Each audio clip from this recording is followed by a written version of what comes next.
বাইরে যুদ্ধের হাহাকার, ভেতরে হৃদয়ের এক স্তব্ধতা, চারপাশে আতঙ্ক, কাঁটার তার, উর্দি আর রাইফেলের ঝড়। তবু রোজ বিকেলে 4টায় রুশান চুপচাপ এসে বসে সে চায়ের দোকানে।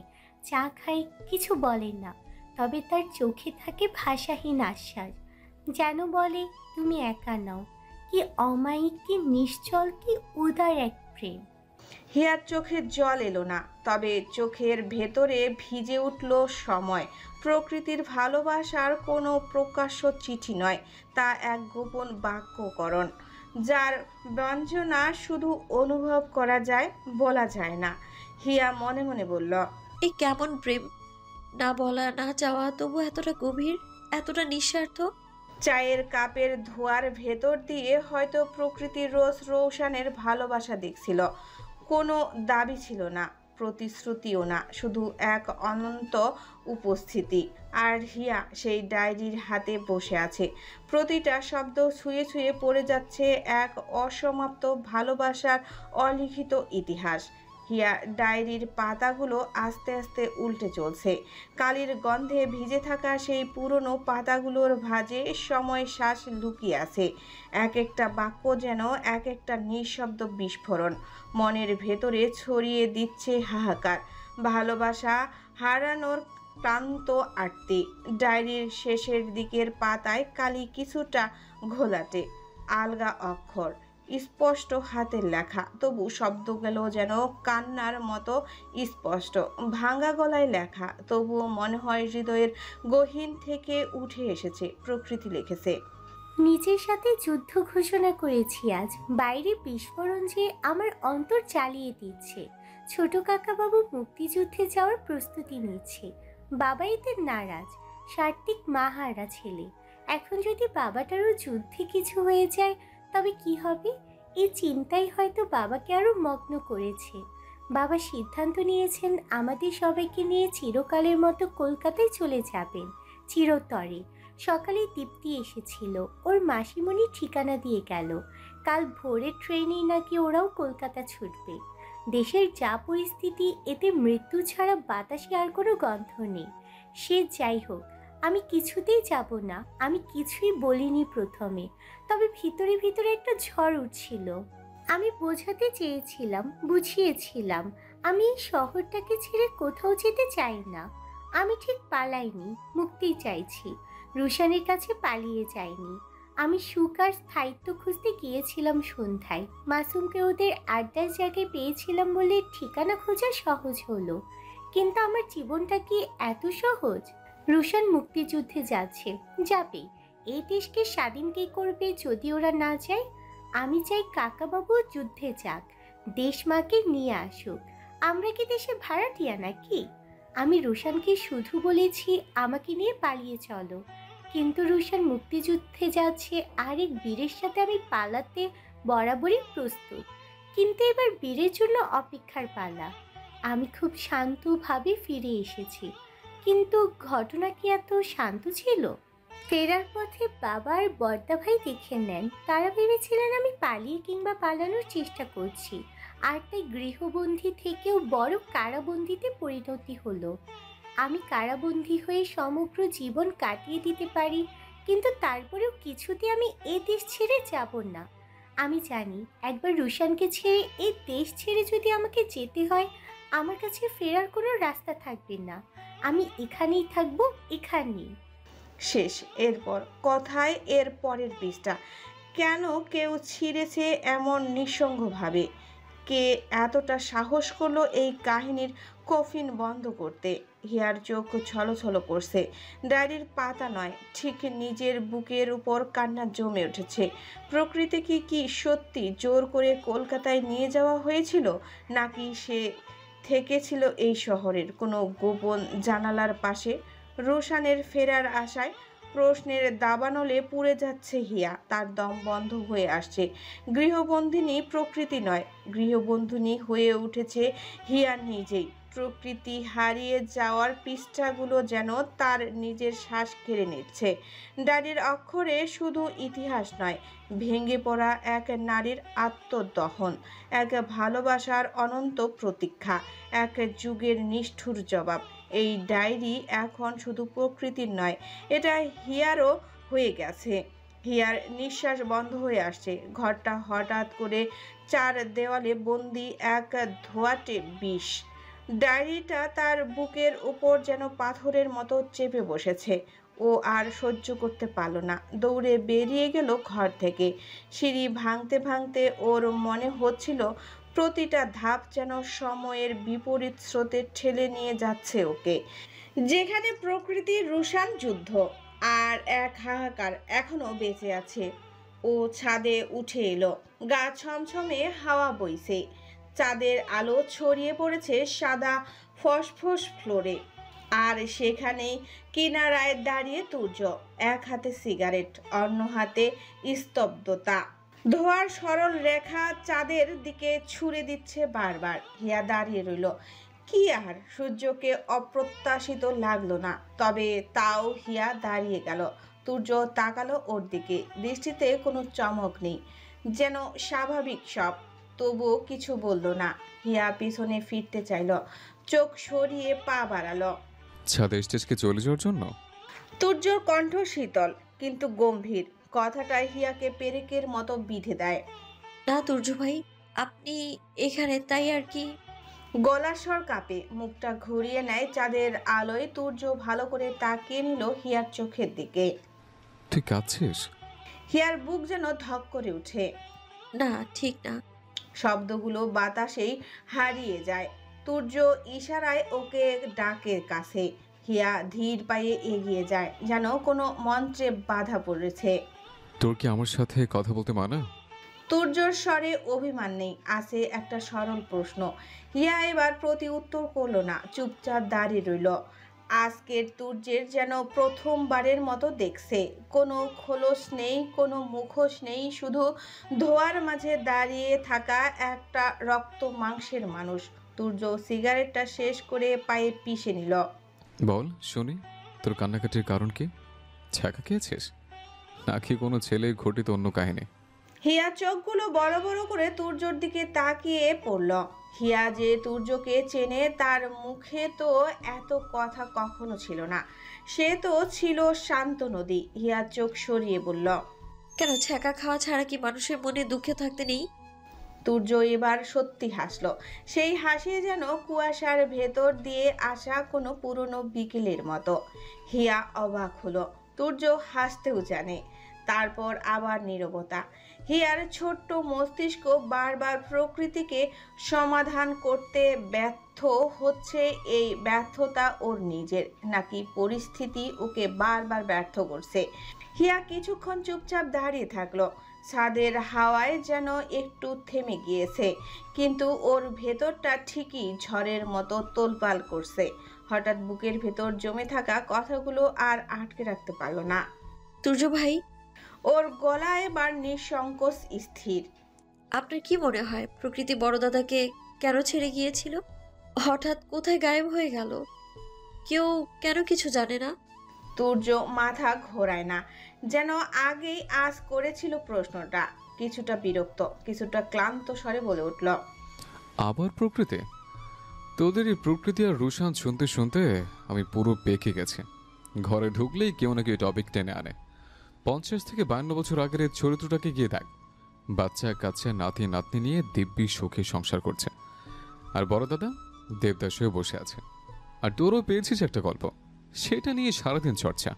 হিয়ার তুর্যের কথা একদমই পছন্দ হলো না, তবুও সে একটুকু পেছল না, বরং ঠোঁট শক্ত করে বলল, হ্যাঁ, আপনি একাই সব জানেন। আর প্রকৃতি তো কোনো গল্পের চরিত্র নয়, একটা জলজ্যান্ত মানুষ।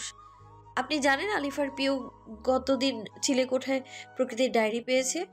তুর্যের মুখের অভিব্যক্তি এবার পাল্টালো। সে ঘুরে তাকালো হিয়ার দিকে, ঠোঁটের কোণে এক তীব্র কৌতূহল। প্রকৃতির ডায়েরি ছেলে কোথায়? হাস্যকর না? রোশন আর প্রকৃতির প্রেম যদি এতটাই গভীর ছিল, তাহলে প্রেমিক কেন প্রেমিকার ডায়েরি ছেলে কোথায় ফেলে রাখবে? হিয়া যেন নিজের খটকার সঙ্গে তুর্যের শব্দের মিল পেল। নিজেকে এবার আর ধরে রাখতে পারল না, কণ্ঠে চাপা উত্তেজনা। আমারও তো সেটাই প্রশ্ন। সব থেকে অদ্ভুত বিষয় কি জানেন? ডায়েরির শেষ অনেকগুলো পৃষ্ঠা কেউ ছিঁড়ে নিয়েছে। খুব জোর জবরদস্তি করে ছিঁড়েছে। তুর্য এবার প্রকৃতির গল্পের বেশ ইন্টারেস্ট পেল। এই বাড়িতে কারো ডায়েরি, আর সেটা ছেঁড়া। এখন তো সত্যি ইন্টারেস্টিং লাগছে। ডায়েরিটা আমাকে দিস, আমি একটু দেখতে চাই। হিয়া এবার তার চিরচেনা চাঞ্চল্য নিয়ে বলল, তুর্য ভাই ডায়েরিতে সম্পূর্ণ প্রেম কাহিনী লেখা। শুধু প্রেম কাহিনী না, প্রকৃতির সমগ্র জীবন। কিন্তু প্রকৃতি কোথায় সেটার উত্তরটা হয়তোবা শেষ পাতাই ছিল, আর কেউ জোর করে ওটাই কেড়ে নিয়েছে। একবার ভাবুন, প্রকৃতির ডায়েরি এই বাড়িতে কি করছে। ছাদে যেন এক মুহূর্তের জন্য সব থেমে গেল। চাঁদের আলো নরম করে নামছিল তুর্য আর হিয়ার গায়ে। বাতাস হালকা একটা কান্নার চাপা দেওয়ার মতো নিস্তব্ধ হয়ে দাঁড়িয়ে আছে। হিয়ার কণ্ঠে উচ্চারিত প্রশ্নগুলো যেন নিশুতি রাতের বুক চিরে ছড়িয়ে পড়তে লাগলো ধীরে ধীরে। তুর্য থেমে গেছে, মুখে কোনো শব্দ নেই, চোখে এক অচেনা ভাবনা। হয়তো এই প্রথম সে প্রকৃতিকে নতুনভাবে ভাবছে, একটা মানুষের মতো, একটুখানি কৌতূহল নিয়ে, সামান্য ব্যথা নিয়ে। হিয়া আচমকা সিঁড়ির দিকে ছুটে গেল, দৌড়ে যেন সামনে ছুঁয়ে যাচ্ছিল। এক মুহূর্ত পর হাঁপাতে হাঁপাতে ফিরে এসে হাতে তুলে দিল সেই পুরনো ধুলোমাখা ডায়েরিটা। তুর্য ডায়েরির মলাটে আঙ্গুল বুলিয়ে চুপচাপ দাঁড়িয়ে থাকলো। আর তখনই হিয়া প্রথমবার তুর্যকে একটু ভিন্নভাবে দেখল। এটা ভালো লাগা নয়, আবার আগের মতো বিরক্তি কিংবা রাগও নয়, এটা অন্যরকম। তুর্যের চোখে এক অদ্ভুত আলো, যেন কুয়াশার আড়ালে লুকিয়ে থাকা কোনো চেনা অথচ অচেনা গল্পে সে দেখতে পাচ্ছে। রহস্য আসলে এমনই এক জিনিস যা মানুষকে তার পেছনে ছুটতে বাধ্য করে। মানুষ চায় না, তবুও তার দিকে হাত বাড়িয়ে দেয়। রহস্য এমন এক জাল যেখানে মানুষ নিজের অজান্তেই বন্দী হয়ে যায়। সেই বন্দিত্বে ভয় থাকে, অথচ তার মাঝেই এক অদ্ভুত আকর্ষণ, অভ্যন্তরের টান। হিয়া অনুভব করল, হয়তো তার জীবনেও সেই জালটা ছড়িয়ে গেছে। হয়তো তুর্যও এই রহস্যের গল্পের এক চরিত্র হয়ে উঠেছে। তুর্যর ডায়েরির মলাটটা নাড়তে নাড়তে হঠাৎ হিয়ার দিকে তাকিয়ে জিজ্ঞেস করল, এই ডায়েরিটার কথা আর কে কে জানে? হিয়া ধীরে মাথা নাড়ল, চোখে ছিল একরাশ গুরুত্ব। কাউকে বলিনি। আলিফার প্রিয় ডায়েরিটা আনলেও ওরা জানে না এটা কার ডায়েরি। আজ শুধু আপনাকেই বলেছি। তুর্য গভীরভাবে হিয়ার মুখের দিকে তাকালো, যেন ওর ভেতরের অনুভব পড়তে চাইছে। তারপর মাথা হেলে বলল, ঠিক আছে, তাহলে তুই আর কাউকে কিছু বলিস না। একটু থেমে ডায়েরিটা হাতে শক্ত করে ধরল তুর্য। আমি আগে ডায়েরিটা পড়ি, তারপর দেখি কি করা যায়। যত কিছুই হোক, কোনো কিছু যেন সময়ের সাথে মিশে হারিয়ে না যায়। চাঁদের আলো এবার তুর্যর চোখে একটা অদ্ভুত দীপ্তি ফেলে দিল। হিয়া ঠিক বুঝে উঠতে পারল না সেটা উত্তেজনা না অন্য কোনো আবেগের। তবে তুর্যের এই রূপটা একেবারেই নতুন। এমনটা নয় যে তুর্য আগে কথা বলতো না কিংবা সব সময় ভয়ঙ্কর ব্যবহার করত। তবে সে বরাবরই শান্ত আর প্রচণ্ড রকচটা স্বভাবের ছেলে। কখনোই তার সাথে এভাবে দাঁড়িয়ে দুদণ্ড কথা বলা হয়নি হিয়ার। হয়তো আড়ষ্টতা, ভয় আর কিছুটা সংকোচ। তবে আজ যেন সব আকাশের মেঘ দলে উড়ে গেছে। শান্ত নজরে তোর জন্য চোখে তাকিয়ে হাসল। হয়তো জীবনের প্রথমবার নিজেকে মানুষ চিনতে ভুল প্রমাণ করার খুশিতে হাসল। তুর্য একবার তাকিয়ে দেখল, তবে বরাবরের মতোই গুরুত্ব দিল না। এরপর দুজনেই ধীরে ধীরে নেমে গেল ছাদ থেকে। তুর্য ডায়েরিটা হাতে চেপে ধরে নিজের ঘরে চলে গেল, আর হিয়া চুপচাপ দরজা খুলে ঢুকে গেল নিজের ঘরে। কিন্তু ঘুম কি সহজে ধরা দেয় এমন রাতে? বিছানায় শুয়ে থেকেও হিয়ার মনে হচ্ছিল ঘরটা যেন ঠিক আগের মতো নেই। আলো নিভানো অন্ধকারের মধ্যেও একরকম চাপা আলো, একরকম উত্তাপ জমে আছে দেওয়ালের গায়ে গায়ে।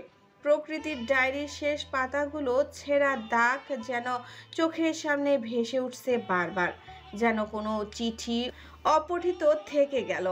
মনে যেন অস্থিরতা জেগে ওঠে। ঠিক তেমনই, কেন ছেঁড়া, কে ছিঁড়েছে, শেষ পাতায় কি লেখা ছিল? প্রকৃতি সত্যি কি হারিয়ে গিয়েছিল, না লুকিয়েছিল মাত্র? নাকি এখানে যে ঘটনা দেখানো হচ্ছে তা কিছুই না, বাস্তবতা কি একদমই ভিন্ন? প্রশ্নের পর প্রশ্ন হিয়ার মাথায় কেবল ঘুরপাক খেলতে লাগলো। গল্প নয়, এটা যেন বাস্তব। আর সেই বাস্তবতার অসমাপ্তই আজ রাতে হিয়ার নিঃশ্বাস চেপে ধরছে। একটা অসমাপ্ততা যেটা অবাধ্যভাবে তার ভাবনার প্রতিটি কোণায় ঢুকে যাচ্ছে। আর সেই রহস্যর জাল সেই চাইলেও এড়িয়ে যেতে পারছে না। হয়তো এটাই রহস্যের আসল খেলা। মানুষ চায় না, তবু রহস্য তাকে টেনে নিয়ে যায় একটা অজানা শেষ, যার পেছনে না ছুটে উপায় থাকে না। হিয়া জানে ঘুম আজ আর আসবে না, তবুও ঘুমের বৃথা চেষ্টা চালিয়ে যায়। কিন্তু ফজরের আগ মুহূর্তেই ঘুম পড়ে থাকে, তাদের রাজ্য নিতে সফল হলো। সকালের আলো জানালার পর্দা গলে ধীরে ধীরে হিয়ার ঘরে ঢুকে পড়ছিল, কিন্তু তার চোখে সে আলো কোনো পরিত্রাণ আনলো না। সারা রাত ঘুম আসেনি। মাথার ভেতর প্রকৃতির ডায়েরি, শেষ পাতার ছেঁড়া দাগ আর সূর্যের চুপচাপ চোখ সব মিলিয়ে যেন এক অদৃশ্য গোলক ধাঁধায় আটকে গেছে। হিয়া উঠে মুখ ধুয়ে সরাসরি সূর্যের ঘরের দিকে এগোলো। পা টিপে টিপে গিয়ে দরজার সামনে দাঁড়ালো। অন্যদিন হলে হয়তো সাহস পেত না, কিন্তু আজ তার ভেতরে এক অন্য রকম তাড়া।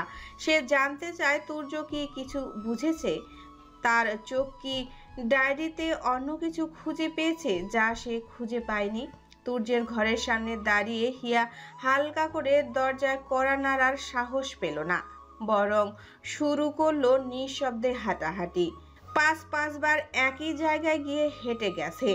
একবার দম বন্ধ করে কান পাতলো সূর্য জেগে উঠেছে কিনা। সূর্য ভাই জেগেছে কি? ডায়েরিটা পড়েছে কি? মনে হলো ওর? এই প্রশ্নগুলো এখন হিয়ার মন নয়, শরীরের রন্দে গিয়ে বেরিয়ে আসছে। শেষমেশ আবার ঘরের দরজার এক কোণায় হেলান দিয়ে দাঁড়ালো সে। চোখের কালি জমেছে, কিন্তু সেই ক্লান্ত চোখের ভেতর এখনো এক রকম উন্মাদ কৌতূহল জ্বলে আছে, যেন একটা লুকানো গল্পের একমাত্র সাক্ষী সে নিজেই। আর সূর্য এখন সেই রহস্যের একমাত্র পাঠক। সূর্য কখন ঘুম থেকে উঠবে, কখন দরজা খুলবে, তা নিয়ে এখন সময় থমকে গেছে হিয়ার কাছে। ঘড়িতে সকাল 8টা বেজে 2-4 মিনিট হবে হয়তো। সূর্যের ঘরের জানালার পর্দায় রোদের লাইন আঁকা হয়ে গেছে। একটা ছোট্ট পাখি জানালার গ্রিল ধরে চেঁচিয়ে যাচ্ছে বহুক্ষণ ধরে। শেষমেশ সূর্য চোখ কসলাতে কসলাতে উঠে বসলো। তার সারা রাত কেটেছে প্রকৃতির ডায়েরির পাতাগুলোর ভাঁজে। চোখটা বোধহয় মাত্রই লেগে খুলল। হঠাৎই একটা শব্দ পেল।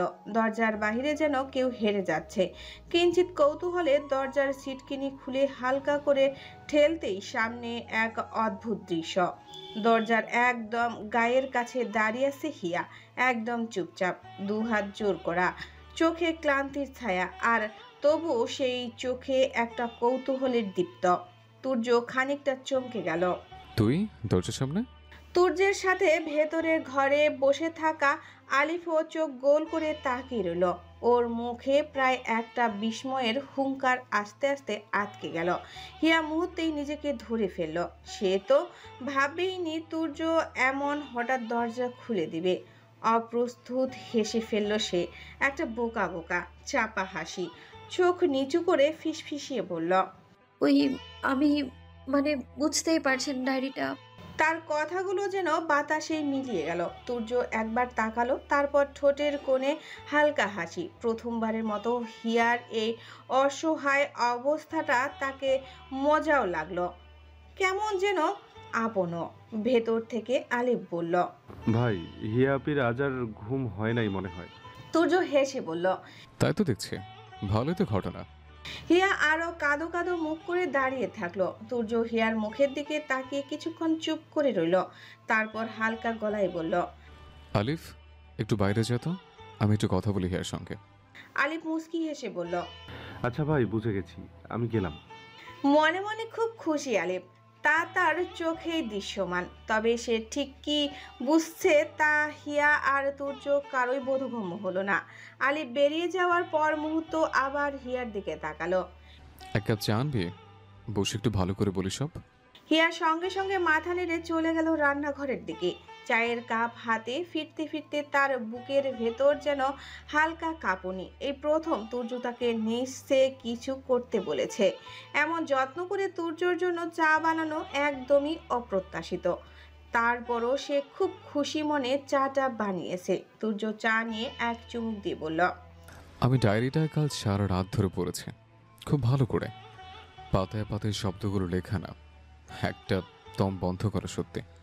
তুই ঠিক বলেছিলি, কেউ হয়তো প্রকৃতির অস্তিত্ব লুকাতে চেয়েছে, কেউ চায়নি ওর কথা কেউ জানুক।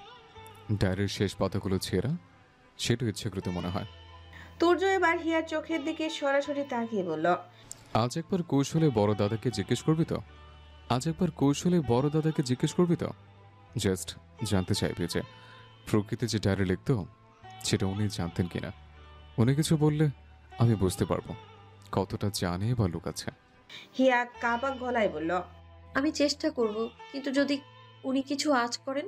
তুর্য থামিয়ে বলল, চিন্তা করিস না, আমি আছি। সত্যিটা বের করতেই হবে, সত্যি এখন যারই হোক না কেন, প্রকৃতির কিংবা অন্য কারো। চায়ের কাপ থেকে ধোঁয়া উঠছে, আর সেই ধোঁয়ার ভেতরে যেন ভেসে উঠছে এক হারিয়ে যাওয়া অতীতের ছায়া।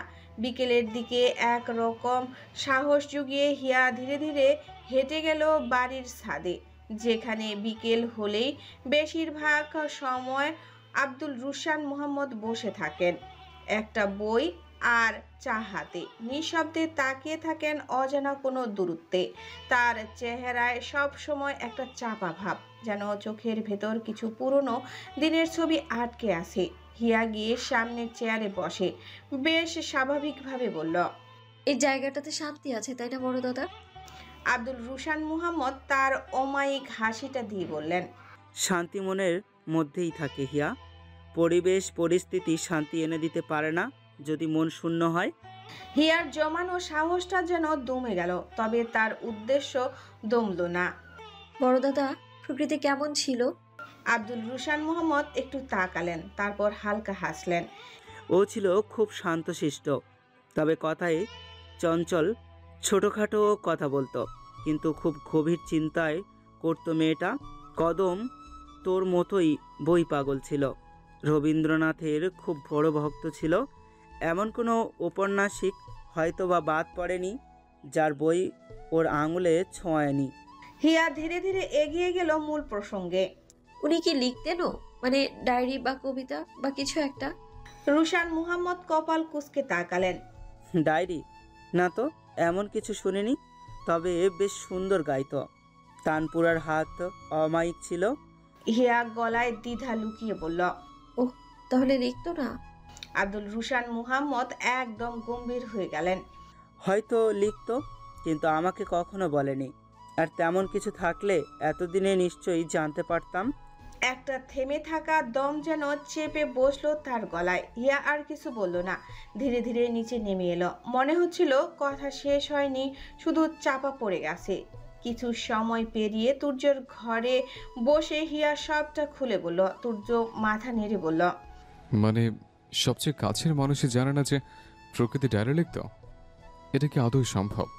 হিয়ার চোখের শঙ্কা ছায়া। আপনি বুঝলেন কিছু? তুর্য ঠোঁট চেপে বলল, একদম উল্টো যাচ্ছে সবকিছু। যার জানার কথা সে না জেনে বসে আছে, আর আমরা যাদের জানার কথা না তারা এখন খুঁজছি সত্যি। ডায়েরির রহস্যটা যেন ধরাই দিচ্ছেন, বরং পালিয়ে যাচ্ছে আমাদের চোখের আড়ালে।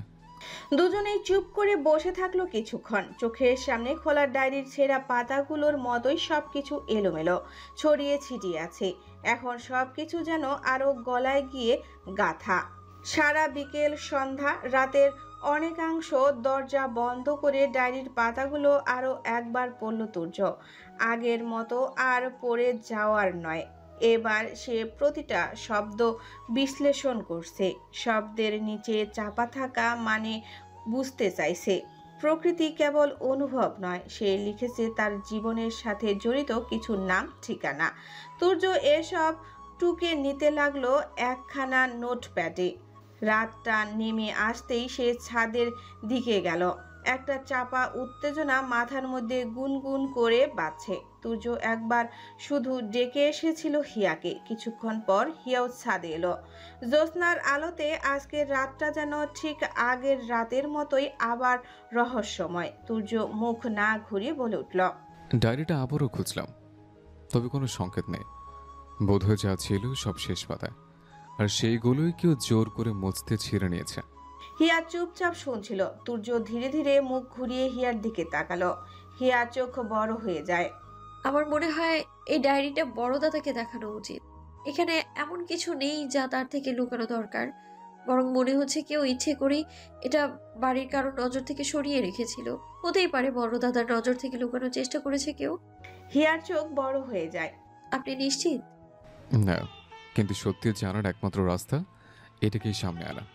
পিউ, আলিফার তুই সবাই মিলে বড় দাদাকে ডায়েরিটা দিবে। যেহেতু ডায়েরিটা ওরা উদ্ধার করেছে, ওরা ভালো বর্ণনা দিতে পারবে যে সঠিক কোত্থেকে ওরা পেয়েছে এটা। তারপর দেখা যাক তিনি কি বলেন। যদি সত্যি কিছু জানেন তিনি বলবেন, আর যদি না জানেন তাহলে আমরাও জানবো কি লুকিয়েছিল আর কেন। হিয়া কিছুক্ষণ চুপ করে থাকে, তারপর একটু দ্বিধা না করে মাথা নেড়ে বলে, তাহলে কাল সকালে। চুপচাপ ছাদে দাঁড়িয়ে থাকলো ওরা দুজন। নিজের বাড়িগুলো কোলাহল অনেক দূরে মনে হচ্ছে এখন, যেন এ দুনিয়া থেকে বিচ্ছিন্ন একটা ছোট্ট গ্রহে দাঁড়িয়ে আছে তারা, যেখানে শুধু জ্যোৎস্না আর নিঃশব্দতা। আকাশটা আজ অন্যরকম, একেবারে গোল ঝকঝকে এক পূর্ণ চাঁদ ঝুলে আছে মাথার উপর, আর আলো ছড়িয়ে পড়েছে ছাদের রেলিং। হিয়ার মুখ, তুর্যের চোখ, আর তাদের মাঝখানে নীরবতা জুড়ে। ছাদের এক কোণে একটা পাতা ঝরা গাছের পাতাগুলো যেন চুপচাপ দাঁড়িয়ে কথা শুনছে। তুর্য হঠাৎ চোখ ফেরায় হিয়ার দিকে। সেই মুহূর্তে হিয়ার চুলগুলো বাতাসে একটু হেলে পড়েছে কাঁধের উপর, কালো ঢেউয়ের মতো। জ্যোৎস্নার আলোতে যেন সেগুলো চকচক করছে। চোখ দুটো হঠাৎই গাঢ় ভাষায় ভরে উঠেছে, গভীর শান্ত, অথচ একটা অদ্ভুত টান নিয়ে তাকিয়ে আছে দূর আকাশের দিকে। তুর্য এক মুহূর্ত থমকে যায়। এই মেয়েটাকে সে কত দিন ধরেই তো চেনে, অথচ এভাবে এই নীরবতার ভেতর থেকে হিয়াকে যেন নতুন করে চিনল সে। পাতলা গঠনের এই মেয়ে অদ্ভুত নীরবতা এক আকর্ষণ নিয়ে দাঁড়িয়ে আছে তার পাশে, যেন কোনো রহস্যের কবিতার একটা ছায়া, যাকে ছুতে ইচ্ছে হয় আবার না ছুঁয়েও পাশে রাখতে ইচ্ছে হয়। তুর্য চুপচাপ তাকিয়ে থাকে, কিছু না বলে। তুর্য চোখ ফেরায়, আবার তাকায় হিয়ার দিকে।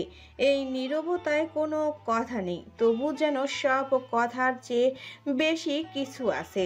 হিয়া তখনও চুপচাপ দাঁড়িয়ে। চাঁদের আলো মুখ জুড়ে পড়ায় তার চোখ দুটো আরো গভীর মনে হচ্ছে। ঠোঁট দুটো একটুখানি কাঁপে, যেন কিছু বলতে গিয়ে থেমে গেছে, কিন্তু সে কিছু বলে না। এবার হিয়া তাকালো তুর্যের দিকে। তার চোখে একরকম খেয়ালি মনোযোগ, একরকম পর্যবেক্ষণ। এই মানুষটা ওর থেকে কতটা লম্বা, এত কাছে দাঁড়িয়ে থাকা সত্ত্বেও যেন অনেক উপরে কোথাও দাঁড়িয়ে আছে সে। হিয়ার মনে হলো তুর্যের পাশে দাঁড়িয়ে সে যেন একদম লিলিপুট। তার মুখে হঠাৎ এক অদ্ভুত অভিব্যক্তি ফুটে উঠল, অস্বস্তি, একটু হীনমন্যতা, আর একটু হাসিও যেন। তুর্য সেটা দেখে হেসে ফেলল। তো এরপর থেকে একটা টুল নিয়ে আসবে, এরপর দাঁড়াবি আমার পাশে, তাহলে আর তোর এই অনুভূতি হবে না। হিয়া চমকে তাকালো ওর দিকে। বুঝলেন কি করে? চোখে বিস্ময়। তুর্য কাজ ঝাঁকিয়ে বলল, তোর চোখ, হিয়া, খুব স্পষ্ট কথা বলে, শুধু শুনতে জানতে হয়। হিয়া থতমত খেয়ে গেল। তুর্য আর মুখে কিছু বলল না, শুধু হালকা একখানা হাসি ঠোঁটের কোণে আকার রয়ে গেল চুপচাপ, জ্যোৎস্নার মতো। রাত আরো গভীর হলো। ওরা ধীরে ধীরে ছাদ থেকে নেমে এলো। চারপাশে নিস্তব্ধতা, শুধু পায়ের আওয়াজ। বারান্দার রেলিং ছুঁয়ে হিয়া একবার পেছনে ফিরে তাকালো। জ্যোৎস্নার আলোতে ছাদটা যেন এখনো কথা বলে যাচ্ছে, মৃদু কিছুর ইশারা করছে। তুর্য চুপচাপ হাসছিল পাশে, কিন্তু ওর চোখে মুখে তখনও রয়ে গেছে একরকম নীরব বোধ। এই রাত একটা ডায়েরি আর হিয়ার সাথে এই সাদামাটা জ্যোৎস্নার সংলাপ যেন মনের ভেতর অনেক কিছু নাড়িয়ে দিয়ে গেছে। নিচে এসে দুজনেই থেমে গেল একবার। ঘর আলাদা, দরজা আলাদা, কিন্তু কিছু অনুভূতি একসাথেই থেকে যায়। কিছু বলা হলো না এরপর আর তাদের, শুধু দুজনের মাঝখানে কিছু না বলা শব্দ, না বলা অনুভূতির ছায়া পড়ে রইল। হিয়া ঘরের দরজা খুলে ঢুকে পড়ল। তুর্যও ফিরে গেল নিজের ঘরে। ঘরে ফিরে হিয়া চুপচাপ জানালার পর্দা সরিয়ে তাকালো বাহিরের দিকে। জ্যোৎস্না তখন জানালার কাছে লেগে বিছানায় শুয়ে সে চোখ বন্ধ করলো ঠিকই, কিন্তু ঘুম এলো না। মন জুড়ে ছিল ছাদের আলো, তুর্যের চোখ আর সেই একান্ত মুহূর্তের নিঃশব্দ ভাষা। রাতটা ধীরে ধীরে পেরিয়ে গেল স্মৃতির মতো, স্বপ্নের মতো। সকালটা ধীরে ধীরে এলো। পাখিদের ডাক, জানালার ফোটা ফোটা রোদ, ঘড়িতে 8টার কাঁটা। হিয়া আর তুর্য আলাদা ঘরে, কিন্তু একই অনুভূতিতে জেগে উঠল। হিয়ার চোখে হালকা ক্লান্তি, কিন্তু ঠোঁটের কোণে এক চিলতে আশ্বাস। তুর্য ঘুম থেকে উঠে প্রথমেই ডায়েরিটার দিকে তাকালো। আজ একটা দিন যা হয়তো অনেক কিছু বদলে দেবে। ওরা দুজনই নরম পায়ে আবার টেবিলে এলো। খাবার টেবিলে তখন নীরব একটা ছায়া, প্লেটের শব্দ, চামচের টুংটাং আওয়াজ, আর মাঝখানে চোখাচোখি। হঠাৎ করে খুব সাবধানে একটা সকালের মধ্যে ঢুকে পড়েছে অনেক গভীর কিছু। খাবার শেষে তুর্য আস্তে করে বলল, এবার সময় হয়েছে। হিয়া কিছু না বলে মাথা নাড়ল। পিউ আর আলিফকে উঠতে ইশারা করলো। ডায়েরিটা হাতের মাঝে চেপে ধরে তারা গেল আব্দুল রুশান মুহাম্মদের ঘরের সামনে। দরজার সামনে দাঁড়িয়ে তুর্য একবার হিয়ার দিকে তাকালো। তার চোখে অনিশ্চয়তা, কিন্তু সাহসও। তুর্য দরজা নক করলো। ভেতর থেকে আসা গম্ভীর কণ্ঠ, ভিতরে আসো। দরজা খুলে তারা ভেতরে ঢুকলো। কক্ষে সূর্যের আলো নরমভাবে ঢুকে পড়ছে জানালা ভেদ করে। আব্দুল রুশান মুহাম্মদ চেয়ারে বসেছিলেন, চোখে চশমা, হাতে কিছু কাগজ। মাথা তুলে তাকালেন হিয়া আর তুর্যের দিকে। তুর্য নীরবে এগিয়ে গিয়ে ডায়েরিটা তার টেবিলে রাখলো। আমরা কিছু পেয়েছি, হয়তো এটা আপনার দেখা উচিত। তুর্য বলল, একটি পুরনো ডায়েরি, অনেকগুলো প্রশ্ন, আর তাদের চুপচাপ দাঁড়িয়ে থাকা। রুমটার বাতাস যেন আচমকা ভারী হয়ে গেল।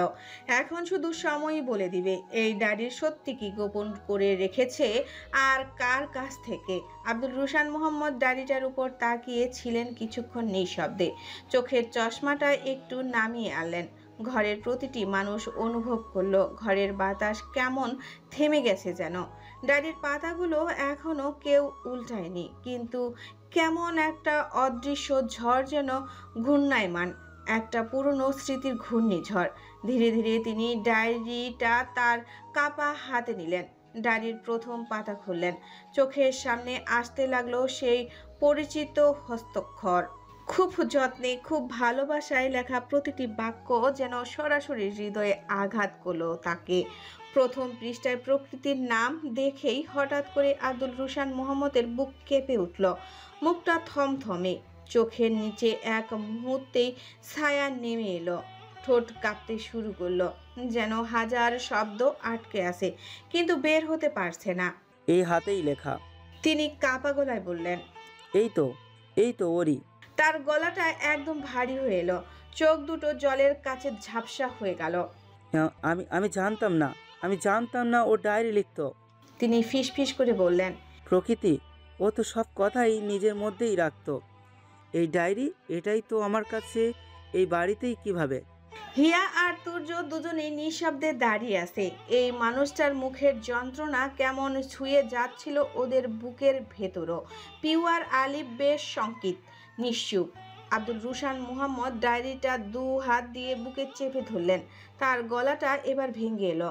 বুকের ভেতর জমে থাকা কষ্টটা যেন একসাথে গলে পড়ে এলো চশমার কাছে, গাল বেয়ে নিচে। ডায়েরিটার পাতাগুলো আর খুললেন না তিনি, যেন তাতে লেখা প্রতিটি শব্দ এখন ছুঁয়ে দিচ্ছে এক একটা বেদনার অতীত। তুর্য আস্তে করে বলল, এটা আপনারই প্রাপ্য ছিল। আলিফার পিউ শুধু খুঁজে পেয়েছে, প্রকৃতি হয়তো আপনাকে ফিরিয়ে দিতে চেয়েছিল এসব কথা। আব্দুল রুশান মুহাম্মদ চোখ মুছে বললেন, এটা এ বাড়িতে কিভাবে, কবে থেকে? রুমের ভেতর তখনও শুধু নীরবতা, স্মৃতির অক্ষরে আর গভীর ভালোবাসার ছায়ায়। আব্দুল রুশান মুহাম্মদের চোখে তখন আগুন জ্বলছে। ডায়েরিটা শক্ত করে হাতে চেপে ধরে তিনি হঠাৎই উঠে দাঁড়ালেন, যেন মাটির নিচে আগ্নেয়গিরির ফেটে উঠেছে তার ভেতরে। সূর্য আর হিয়া ভয়ে থমকে গেল। আব্দুল রুশান মুহাম্মদ এবার চাপা তবে খুব তীক্ষ্ণ গলায় জিজ্ঞেস করলেন, এই ডায়েরিটা কোথায় পেয়েছো তোমরা? আলিফ একটু ভীতু গলায় বলল, চিলেকোঠায় ভাঙা আলমারির ভেতরে একটা ছোট্ট ড্রয়ার আছে, তার ভিতরে একটা কাপড়ে মোড়ানো ছিল এটা। এই বাড়িতে এত বড় জিনিস লুকানো ছিল? কে করেছে, কেন করেছে? জোর গলায় বলে তিনি দরজার দিকে পা বাড়ালেন। ডায়েরিটা তার হাতে, চোয়াল শক্ত, মুখে ঝড়ের পূর্বাভাস। তিনি এক ধাক্কায় দরজাটা খুলে বেরিয়ে গেলেন। দ্রুত পায়ে নিচে নামতে নামতে তার পেছনে ছায়ার মতো ছুটল উত্তেজনা। ডায়েরিটা যেন হঠাৎ কেঁপে উঠল এক অজানা গর্জনে। সারা বাড়ি তখন নড়ে চড়ে বসেছে। কাজের লোকেরা থমকে গেছে, বাতাসটাও থমথমে। বসার ঘরে বড় সোফায় এক একে জড়ো হলেন সবাই। মিনুর রহমানের চোখে চিন্তার গভীর রেখা। আব্দুল রবিউল মুহাম্মদ একটু দূরে দাঁড়িয়ে, মুখ গম্ভীর, আর মাঝে বসে আছে আব্দুল রুশান মোহাম্মদ, চোখ রক্তভাব। হাতের ডায়েরিটা কাঁপছে, তার দৃষ্টিটা যেন একসাথে সব কিছুকে ছেদ করছে। সবাই নীরব। সেই নীরবতা এক এক করে গ্রাস করছে ঘরের প্রতিটি কোণে। একটা দম বন্ধ করা ক্ষণ, যেখানে শুধু আব্দুল রুশান মুহাম্মদের হৃদয়ের হুঙ্কার ধীরে ধীরে চারিদিকে ছড়িয়ে পড়ছে। তিনি নিচু গলায় কিন্তু আগুন মাখা স্বরে বললেন, প্রকৃতির ডায়েরিটা এই বাড়িতে কি করছে? এ বাড়িতে কে চেয়েছে প্রকৃতির অস্বস্তি চাপা পড়ে থাকুক? তার কণ্ঠে তখন কান্না আর রাগ মিলেমিশে এক অজানা বেদনায় ঝরছে। মিনুর রহমান মাথা নিচু করে আছেন, চোখে যেন হাজারো স্মৃতির কুয়াশা।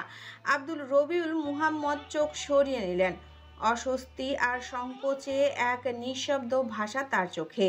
হিয়া আর তুর্য দরজার পাশে দাঁড়িয়ে আছে, যেন সাক্ষী এক বিস্ফোরণ মুহূর্তের। জানালার পেছনে লুকিয়ে শোনার চেষ্টা করছে পিউ আর আলিফ। এই সকলে এই বসার ঘর সাক্ষী থাকছে এক হারিয়ে যাওয়া ভালোবাসার রক্তাক্ত জাগরণের, যেখানে আব্দুল রুশান মোহাম্মদের হৃদয়ে জেগে উঠল এক অগ্নি সমসমর। প্রকৃতির জন্য, নিজের জন্য, আর সত্যের জন্য। এক নীরবতা বয়ে যাচ্ছে চারপাশে, যেন তুফান আসার আগের এক নিস্তব্ধতা। আব্দুল রবিউল মুহাম্মদ হঠাৎ নড়ে চড়ে উঠলেন। কণ্ঠস্বর খুলতে গিয়েও যেন আটকে গেল কিছু। তিনি কিছু একটা বলতে যাবেন, মুখটা একটু খুললেন। ঠিক তখনই মিনুর রহমান এক ঠান্ডা অথচ দৃঢ়ভঙ্গিতে হাত তুলে বললেন, থামেন মিয়া ভাই। ঘরটা আবার নিস্তব্ধ। মিনুর রহমানের গলার সেই স্পষ্ট অথচ কষ্ট ভরা সুরটা কানে বাজে সবার। তিনি ডায়েরিটার দিকে তাকিয়ে বললেন ধীরে ধীরে, যেন এক একটা শব্দ জেগে উঠেছে দীর্ঘকাল চাপা থাকা স্মৃতির ধুলোমাখা পাতা থেকে। এই ডায়েরিটা এই বাড়িতে এসেছিল 1971-এর এক বিকেলবেলা। তারিখটা ঠিক মনে নেই আমার। ঘরের বাতাসটা যেন হঠাৎই ভারী হয়ে গেল। তিনি একটু থেমে নিঃশ্বাস নিয়ে আবার বললেন, সার্থকী দিয়ে গিয়েছিল ডায়েরিটা। বড় ভাই, আপনি কিচ্ছু জানেন না। আপনি জানেন না যে আপনি যুদ্ধে যাওয়ার পর বাড়িতে আরো কি কি হয়েছে, আমার সাথে কি হয়েছে। সবাই নিস্তব্ধ। আব্দুল রোশান মুহাম্মদের মুখটা ঘোরে গাঢ় হয়ে ওঠে, চোখ দুটো যেন আরো ভারী হয়। আব্দুল রবিউল মুহাম্মদ এবার হিয়া আর তুর্যর দিকে ইশারা করে ঘর থেকে চলে যেতে বললেন। মিনুর রহমানের চোখ চকচক করছে। 50 ঊর্ধ্ব বয়স্ক নারীটি যেন 16 বছর বয়সের কিশোরী রূপে ফিরলেন। তার কণ্ঠস্বর ক্রমশ নিচু হয়ে আসে, যেন প্রতিটা শব্দেই এক একটা সময় ধসে পড়ছে। চোখের জল ঝিলমিল করছে, তবু উচ্চারণের স্পষ্টতা, কঠিন এক স্বীকারোক্তির দৃঢ়তা। সার্থকী, আপনিও জানেন না ওর কথা, আর আমি নিজেও জানতাম না ও যে প্রকৃতি আপার ভাই ছিল। আমরা একসঙ্গে পড়তাম স্কুলে। চঞ্চল প্রাণবন্ত ছিল, আর আমি খুব ভালো লাগতো ওকে। আমার প্রেম ছিল আমাদের। একটা দীর্ঘশ্বাস ফেললেন মিনুর রহমান। মনে হলো যেন এই নিঃশ্বাসে আটকে থাকা বহু বছরের চাপা কান্না উকি দিল। আপনি যখন যুদ্ধের ময়দানে গেলেন সেই সময়টায় দেশের অবস্থা তো জানেনই। আব্বা হানাদারের ভয়ে আমার বিয়ের জন্য উঠে পড়ে লেগেছিলেন। আর এরই মাঝেই সবার সামনে আসে আমার আর সাত্তকীর বিষয়টা। সাত্তকীর ধর্ম যে হিন্দু, এই বিষয়টাই যেন ছিল আমাদের পাপের মতো। আব্বা আর দেরি করলেন না, রাতারাতি হাসানের সঙ্গে আমার বিয়ের আয়োজন করে ফেললেন। এক প্রকার জোর জবরদস্তিতেই বিয়েটা দেয়া হয় আমার। তিনি থেমে গেল, একটু কাঁপন সামলালো, তারপর আবার বললেন, বিয়ের ঠিক 2 দিন পর সার্থকী এসেছিল এই বাড়িতে। সারাদিন বাইরে দাঁড়িয়েছিল নিঃশব্দে। বিকেলে আমি গিয়েছিলাম শেষবারের মতো দেখা করতে। কোনো কথা হয়নি আমাদের মাঝে। ও শুধু একটা খাম আমার হাতে তুলে দিয়ে বলেছিল, আর কখনোই দেখা হবে না, এটা রুশান ভাইয়ার আমানত, শুধুমাত্র ওনার হাতেই দিও। বড় দি ভাইয়ের ডায়েরি এটা, ভালো থেকো। এরপর চলে গেল। তার চোখ দুটো আর এবার আটকাতে পারল না, কান্না নামলো নীরব বিধি নদীর মতো।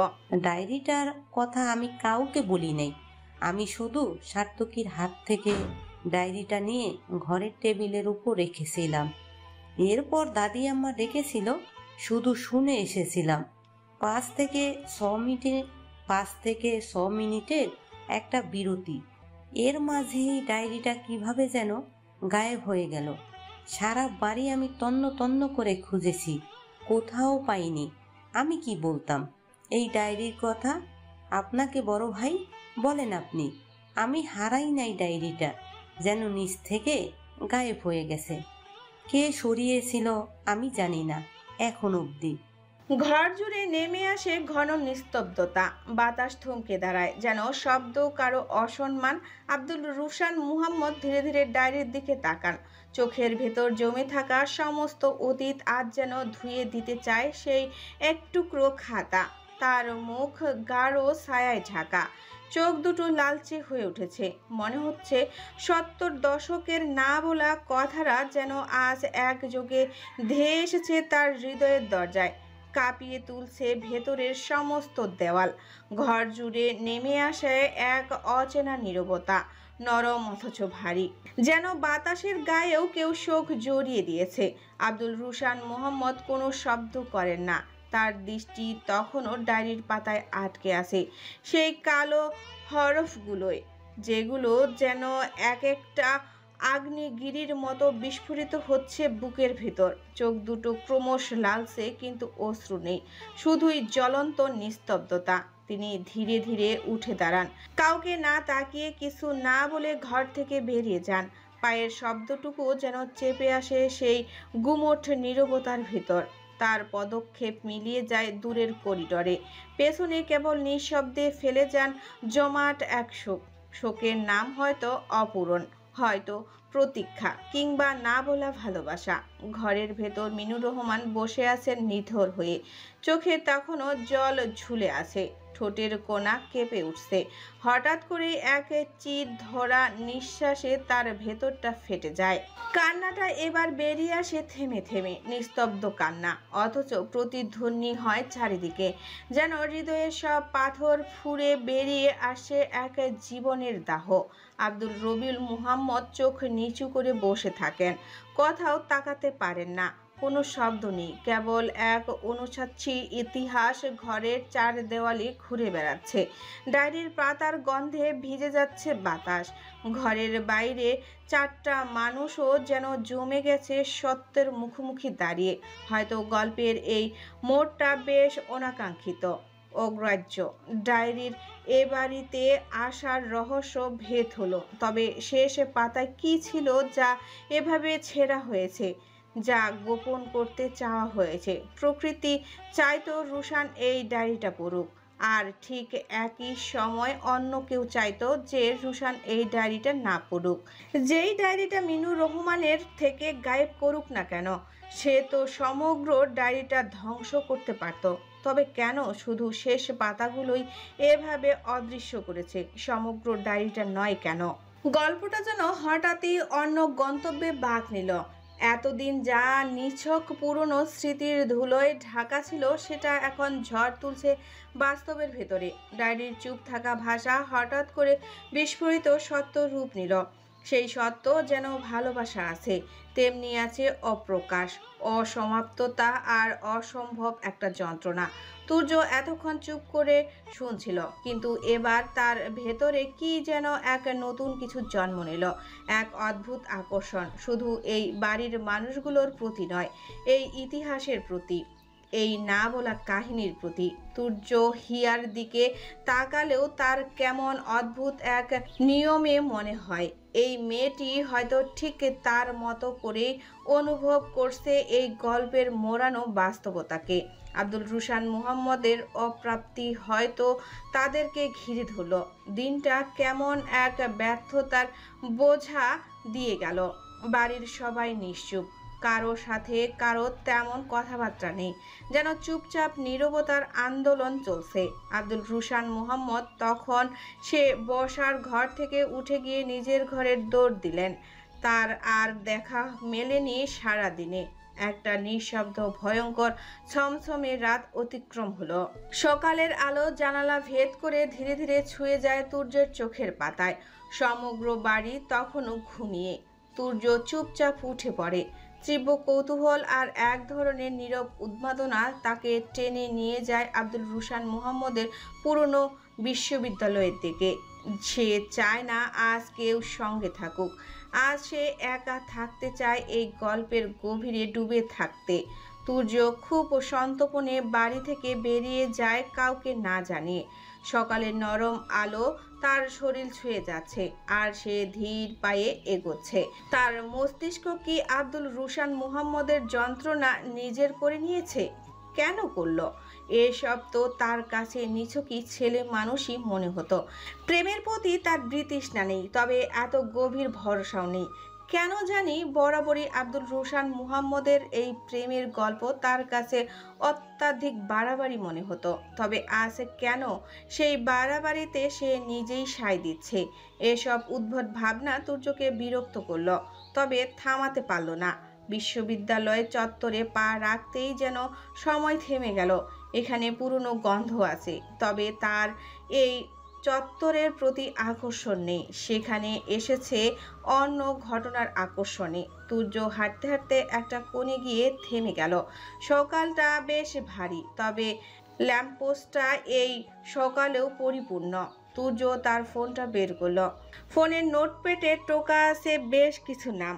তার মাঝে প্রথম সারির একটা নাম প্রফেসর আজম শেখ, তৎকালীন বাংলা ডিপার্টমেন্টের একজন অধ্যক্ষ। প্রকৃতির ডায়েরি পড়ে জানা যায় তিনি প্রকৃতির বাবার খুব ভালো বন্ধু ছিলেন। একই সাথে আব্দুল রুশান মুহাম্মদের বাবারও খুব ভালো বন্ধু ছিলেন তিনি। এত বছর পর তার বেঁচে থাকার আশা করাটা বোকামি হলেও তার পরিবারের কারো তো বেঁচে থাকার আশা করাই যায়। আর এমন একটা মুহূর্তে কারো কাছ থেকে নতুন কোনো তথ্য জানাটা অসম্ভব হলেও চেষ্টা করার অবশ্য অসম্ভবের খাতায় পড়ে না। সব কিছুর মাঝখানে তুর্য নিজেকে খুঁজে পায় আরেকবার। ভালোবাসা, প্রতিবন্ধকতা, সময়, সব কিছু যেন এক রহস্যময় মোড় তৈরি করেছে তার ভেতরেও। সে ধীরে ধীরে ক্যাম্পাসের এক চায়ের দোকানে গিয়ে বসে। এক কাপ চা হাতে নিয়ে সে চুপচাপ বসে থাকে, গাছের পাতার নড়াচড়া দেখে। তুর্যের চোখে এখন কেবল ডায়েরির সেই পুরনো পাতার অক্ষরগুলো ঘুরে, আর একটি নাম, প্রফেসর আজম শেখ। তুর্য বাংলা বিভাগের সামনে এসে দাঁড়ালো। বহু বছরের পুরনো ভবন, দেওয়ালের রং ফ্যাকাশে, জানালার কাছে ধুলো। তুর্য অফিস ঘরের দরজা ঠেলে ভেতরে ঢুকে। কিছু কাগজপত্রের ডুবে থাকা একজন মাঝ বয়সী স্টাফ মাথা তুলে। তুর্য গিয়ে বলে, আমি আসলে একজনকে খুঁজছি। আপনাদের এখানে সবচেয়ে পুরাতন কে আছেন? স্টাফটা চোখের চশমা ঠেলে ঠিক করে বলল, পুরাতন বলতে মজনু ভাই আছেন, প্রায় 30 বছর ধরে কাজ করছেন। ওই সামনে রেকর্ড সেকশন পাবেন। তুর্য ধন্যবাদ দিয়ে এগিয়ে যায় রেকর্ড রুমের দিকে। সেখানে একটা টুলে বসা থাকা লালচে চোখের চুপচাপ একজন মানুষ, মঞ্জু ভাই। তুর্য গিয়ে সৌজন্য আলাপ শেষ করে বলে, আমি আসলে একজন প্রফেসরের সম্পর্কে জানতে এসেছি। আমার দাদুর বন্ধু ছিলেন, তার ঠিকানাটা হলে খুব উপকার হতো। আপনি কি প্রফেসর আজম শেখকে চেনেন? বাংলা বিভাগের অধ্যক্ষ ছিলেন 1970-এর দিকে। মঞ্জু ভাই কিছুক্ষণ চুপ করে থাকে, চোখে মুখে ভাঁজ পড়ে যায়। আজম শেখ? না ভাই, এমন কোনো নাম কখনো শুনিনি এখানে। আমি তো 94 সাল থেকে আছি, এর আগের কাগজপত্রে খোঁজ করে দেখতে হবে। তবে আমার যা মনে পড়ে এমন নাম তো দেখি নাই। আপনি কি নামটা ঠিক করে বললেন? তুর্যের গলা শুকিয়ে যায়। এত বছর পর তো আসলেও কারো মনে রাখার কথা নয়, তবে সে স্পষ্ট জানে নাম একটাই। প্রকৃতির বারংবার লিখেছে নামটা। তুর্য হাল ছাড়ে না। সে এবার সরাসরি অফিস রুমে যায়, যেখানে পুরনো রেকর্ড থাকে, শিক্ষক, অধ্যক্ষ, রেজিস্ট্রেশন ফাইল সব। সেখানে কর্মরত এক বয়স্ক মহিলা কাগজপত্র উল্টে পাল্টে দেখছেন। অনেকক্ষণ পর তিনি চশমা সামলে বলে উঠলেন, আপনি যে নাম বললেন এমন কেউ আমাদের রেকর্ডে নেই। তবে মুক্তিযুদ্ধের পরবর্তী সময়ে একটা নাম শোনা গিয়েছিল, আজম শেখ নামে। সামনের টিচার কোয়ার্টারে থাকতেন বোধহয়। তবে তিনি তো যুদ্ধের সময় পরিবারের সাথে দেশ ছেড়ে চলে যান পাকিস্তানে। আর তখনকার যুদ্ধের সময় রেকর্ড পুড়ে গিয়েছিল অনেকটাই। সেই সময় যত শিক্ষক বা কর্মচারী ছিল বাংলা ডিপার্টমেন্টের, তালিকা থেকে প্রায় সবার নামই মুছে যায়। তুর্য নির্বাক। এই অস্পষ্টতা, এই মুছে ফেলা অতীত যেন এক নতুন অন্ধকার টেনে আনে। তুর্য ধীরে ধীরে অফিস রুম থেকে বের হয়ে আসে। বাইরে আলো অনেক উজ্জ্বল, অথচ তুর্যের চোখে এখনো অন্ধকার জমে। মাথার মধ্যে কেবল ঘুরে ফিরে একটা প্রশ্ন, কথায় লুকিয়ে আছে প্রকৃতি। তুর্য ক্লান্ত পায়ে ক্যাম্পাস ছাড়ে। বিশ্ববিদ্যালয়ের ভেতরে চাঞ্চল্য, সব কিছুই যেন তার কানে আসছে, কিন্তু মনে পৌঁছাচ্ছে না। তার ভেতরে কিছু একটা কাঁপছে, হালকা নরম অথচ স্থির না। সে হাঁটতে হাঁটতে প্রকৃতির বাড়ির দিকে রওনা দেয়। মুখে কিছু নেই, মনে একরাশ অস্থিরতা। তার কদম তাকে কেন প্রকৃতির মহল্লায় নিয়ে যাচ্ছে সে প্রশ্নের উত্তর সে জানতে চায় না। সে শুধু ভেসে চলছে তার মস্তিষ্কের দিক নির্দেশনায়। রাস্তার মোড়ে এসে দাঁড়ায় তুর্য, যেখানে এক সময় ছিল সেই বিখ্যাত মন্টু মিয়ার চায়ের দোকান। সেখানে একটা ঝা চকচকে কফি শপ, কাচে ঢাকা, এসিতে ঠান্ডা, কৃত্রিম হাসিতে ভর্তি। প্রকৃতির এই চায়ের দোকানের কথা বারবার উল্লেখ করেছেন, তবে আব্দুল রুশান মোহাম্মদ এই দোকানের উল্লেখ করতে কোনো কৃপণতা করেনি। তুর্য কিছুক্ষণ দাঁড়িয়ে থাকে। কফি শপের গ্লাসে তার প্রতিফলন পড়ে। নিজেকে দেখে সে যেন নিজেই চমকে যায়। সময় সব কিছু বদলে দিয়েছে, কিন্তু কেমন যেন একটা বেমানান পরিবর্তন। তুর্যর নজর এবার আটকায় তার সামনে থাকা বহুতল ভবনের দ্বিতীয় তলায়। কোনো এক যুগে এটাই তো প্রকৃতির ঘর ছিল। প্রকৃতির অস্তিত্ব আজ নিখোঁজ। তারপরও তুর্য অকারণেই বেশ কিছু সময় একধানে তাকিয়ে রইল। হঠাৎ করেই কেমন একটা হাওয়া বয়ে যায়। তুর্যর গায়ে হালকা কাঁপুনি ধরে যায়। স্মৃতির ধুলো মাখা বাতাস যেন তার গায়ে চেপে বসে। কিছুক্ষণের জন্য নিঃশব্দে দাঁড়িয়ে থাকে। সে এগিয়ে যায়। কোথায় যাচ্ছে ঠিক জানে না, শুধু জানে এই গল্পের শেষ সে জানতে চায়। যদি সেই সত্য জঘন্য হয়, তবুও সে থামবে না। তুর্য আর দাঁড়িয়ে থাকে না, একরকম ছুটে চলে যায় সেই বাড়িটা পেরিয়ে। যেন কিছু একটা তাকে টেনে নিয়ে যাচ্ছে। হুট করেই মাথায় এক নাম এসে বাজে, দীপ্তি দেবী মজুমদার। প্রকৃতির সবচেয়ে ঘনিষ্ঠ এবং একমাত্র বান্ধবী, যাকে প্রকৃতি তার প্রতিটা পৃষ্ঠায় গল্পে মন খারাপের মুহূর্তে বারবার উল্লেখ করেছে, যাকে বলেছে আমার নিজের মতো আরেকজন, যার বাড়ি ছিল প্রকৃতির বাড়ির ছেড়ে মাত্র 2টি বাড়ির পরে। তুর্য থমকে দাঁড়ায়, নিজেকে ধমক দেয়। দীপ্তি? হ্যাঁ, দীপ্তি তো জানে। দীপ্তি নিশ্চয়ই জানে কিছু। সে তো নিজের ঠিকানা দিয়ে গিয়েছিল প্রকৃতিকে। তারপর দ্বিতীয় চিন্তা আসে, দীপ্তির বাবার নাম। তার নাম কি ছিল? এই প্রশ্ন এখন বিরক্তকর হয়ে উঠেছে। সে জানে দৈনিক ইফতেখারের একজন সাংবাদিক ছিলেন দীপ্তির বাবা, একজন শক্তিশালী কলমচি, কিন্তু নাম নাম খুঁজতে গেলে সময় যাবে। আর আমার কাছে এখন একটুও সময় নেই। নিজেকে যেন উত্তর দেয় তুর্য। সে আশেপাশে চোখ বুলিয়ে দেখে অনেকগুলো বাড়ি, অলিগুলি, সকালের ব্যস্ততার আদলে মুড়ে আছে চারপাশ। গন্ধ ভেসে আসছে, রান্না, পুরনো বইয়ের গন্ধ আর মাটির ঠান্ডা। সে এলাকায় বৃদ্ধ মানুষদের খোঁজে। রাস্তার পাশে বসে থাকা একজন রিক্সা চালককে জিজ্ঞেস করে, তিনি মাথা নাড়ে, চিনতে পারে না। তারপর এক চায়ের দোকানের বেঞ্চে বসে থাকা এক বয়স্ক মানুষ, যার চোখে ভারী চশমা, ধূসর দাড়ি, গালে বয়সের দাগ, তার দিকে এগিয়ে যায় তুর্য। আমি একজনকে খুঁজছি। এই মহল্লায় থাকতেন মুক্তিযুদ্ধের সময়। দৈনিক ইত্তেফাকের সাংবাদিক ছিলেন তিনি। তার একটা মেয়ে ছিল দীপ্তি নামের। এখানে বাড়ি ছিল তাদের। বৃদ্ধ লোকটা তাকিয়ে থাকে এক দৃষ্টিতে, তারপর খুব চেষ্টা করে মনে করার। হঠাৎ যেন স্মৃতির সিন্দুক খুলে যায় তার চোখে। তুমি কি মজুমদার কাকার কথা কইছ? সমরেশ মজুমদার এইদিকে বাড়ি আছিল, মাইয়া ছিল 2টা, কিন্তু নাম তো কইতে পারবো না। পোলা আইছিল কয়েকটা। বৃদ্ধ লোকটা একবার তার লাঠি তুলে সামনের দিকে নির্দেশ করেন। এই যে এই দিকের গলি দিয়া যাও, ওগো বংশের লোকজন এখানে থাকে, এখানে। তুর্যর বুক ধক করে ওঠে। এটা অপ্রত্যাশিত। সে ভাবেনি এভাবে সহজেই বাড়ির নিশানা মিলবে। তুর্য এবার আউড়ে নেয়। সমরেশ মজুমদার।